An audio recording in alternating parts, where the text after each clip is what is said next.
Hi, I'm Ricardo from Hills Motor Repair, and today we are doing service on CLA 2013, and we noticed this car needs tires. And today I'm gonna tell you how to check the tires on your car.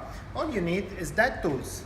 That tools you can buy it from anywhere, Repco or any shop, or super cheap. It's very cheap, it's probably $10 tools.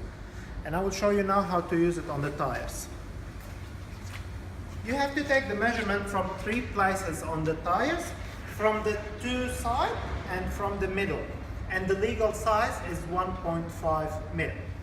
So, first of all, it's gonna be between the tread and how deep is the tread.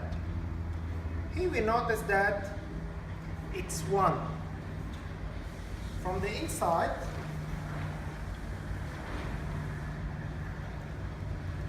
it's less than 1. And from the middle, it is 4. So that tire is not legal and must be replaced. Thank you. This is Ricardo from Hills Motor Repair.